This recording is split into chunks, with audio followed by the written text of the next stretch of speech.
पनवेलमधल्या मतदार यादीवरून निवडणूक आयोगाच्या कारभारावर मनसेने गंभीर आरोप केले। कारण जी यादी समोर आली त्यानुसार 268 मतदारांचे वडील एकाच नावाच्या व्यक्ती आहेत। पटेल, पाटील, चौबे, शर्मा पासून ते शेख आणि अन्सारींपर्यंत अशा अनेक मतदारांचा घर क्रमांकही एकच दिसतोय। पाहूया। मतदार यादीच्या सावळ्या गोंधळावरून निवडणूक आयोग रोज टीकेचं धनी होत आहे। निवडणुका तोंडावर असताना पनवेल महानगरपालिका हद्दीत मतदार यादीतला सर्वात मोठा घोळ समोर आलाय। त्यांना चोपणार एकेकाला आत्ता सांगतो तुम्हाला, हे जर आले मतदानाला तिथे तुमची जबाबदारी आहे, तिथे नाही आले पाहिजेत मतदानाला, नाही तर मारणार त्यांना तिथे, आत्ता सांगतो तुमच्या समोर इथे। पनवेलच्या एका मतदार यादीनुसार एकाच व्यक्तीला 268 मुलं आहेत। जर ही यादी खरी मानली तर महाभारताच्या द्वापार युगानंतर एखादा व्यक्ती 268 अपत्यांचा बाप होऊ शकतो आणि हा चमत्कार कलियुगात पहिल्यांदाच निवडणूक आयोगाच्या यादीतून समोर आलाय। या यादीत एकच नाही तर असे असंख्य चमत्कार आहेत।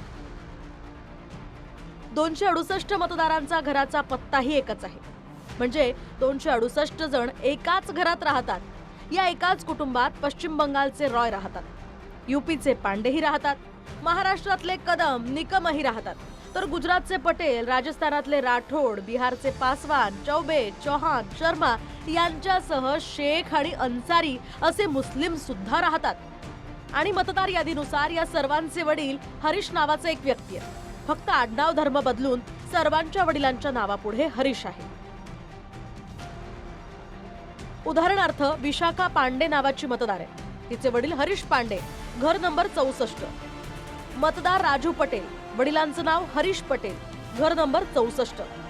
मतदार बिगन पासवान, वडिलांचं नाव हरीश पासवान, घर नंबर 64। मतदार शंभू चौबे, वडिलांचं नाव हरीश चौबे, घर क्रमांक 64। मतदार शत्रुघ्न शर्मा, वडिलांचं नाव हरीश शर्मा, घर नंबर 64। मतदार नंदी कुमार, वडिलांचं नाव हरीश कुमार, घर नंबर 64। मतदार सिद्धार्थ गुप्ता, वडिलांचं नाव हरीश गुप्ता, घर नंबर 64। मतदार प्रजापती सिकंदर, वडिलांचं नाव हरीश सिकंदर, घर नंबर 64। मतदार अयूब मोहम्मद, वडिलांचं नाव अयूब हरीश, घर क्रमांक 64। मतदार मृणालिनी सावंत, वडिलांचं नाव हरीश सावंत, घर नंबर 64। मतदार शेख शबनबी, वडिलांचं नाव शेख हरीश, घर नंबर 64। पाटील साहेब, त्यांना सांगतोय मी काय करणार ते तुम्ही लाईटली घेऊ नका अजिबात। काय होणार मी सांगतो, ही माणसं येणार ना मतदानाला, यांना मारणार, आम्ही चोपणार तिथे। त्यावेळी जे काय होईल त्याला तुम्ही लोक जबाबदार असणार, ज्यांनी मतदार यादी अशी घाण करून ठेवली आहे। त्यांना चोपणार एकेकाला, आत्ता सांगतो तुम्हाला, हे जर आले मतदानाला तिथे तुमची जबाबदारी आहे, तिथे नाही आले पाहिजेत मतदानाला, नाही तर मारणार त्यांना तिथे, आत्ता सांगतो तुमच्या समोर इथे। काय कारवाई करायची, गुन्हे नोंदवायचे नोंदवा, हे मार खाणार तिथे जर आले तर तुमची जबाबदारी आहे। तुम्हाला जर नको असेल या सगळ्या गोष्टी तर आत्ता कारवाई करायला सुरुवात करा। ही नावं नाही पाहिजेत आम्हाला तिथे, आणि नावं असली तर ते मतदार यादीत तिथे आले नाही पाहिजे। निवडणूक आयोग कोणाच्या आदेशाने चालतंय तुम्ही स्वतः बघा। मनसेनं यावरून तहसील कार्यालयामध्ये गोंधळ घातल्यानंतर 2 दिवसात याबद्दल वरिष्ठ अधिकाऱ्यांची बैठक लावण्याचं आश्वासन दिलंय। मात्र अशा याद्या कुणी तयार केल्या, बीएलओ अधिकारी कोण होते, इतका भोंगळ कारभार मतदार यादीत कसा झाला, याची उत्तरं अजून मिळालेली नाहीत। आज पनवेल महानगरपालिकेतील प्रभाग क्रमांक 2च्या मतदार याद्यांचं वाचन करताना आम्हाला आढळून आलं की जवळपास 268 मतदारांचा बाप एकच आहे आणि त्यांचा पत्ता सुद्धा एकच आहे।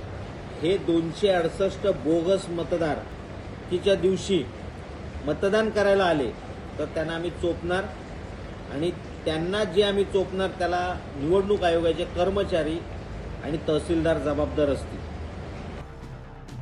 हे सारे मतदार अस्तित्वात आहेत का? त्यांना ज्या इमारती आणि चाळीमध्ये दाखवलं गेलंय त्या चाळी तरी वास्तव्यात आहेत का, असा सारा संभ्रम आहे।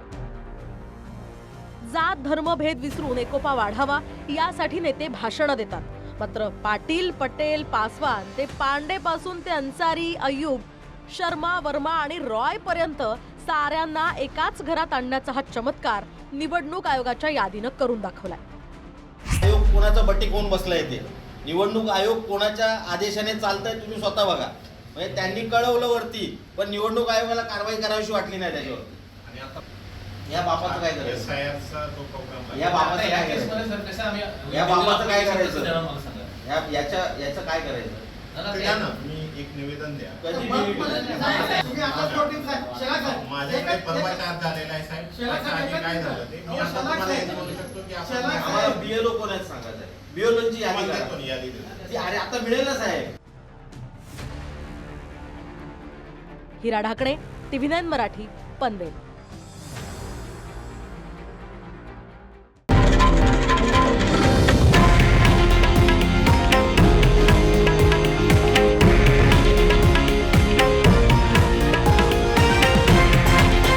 हे आहे देशातील नंबर 1 न्यूज नेटवर्क आणि आपण पाहत आहात TV9 मराठी, एकमेव.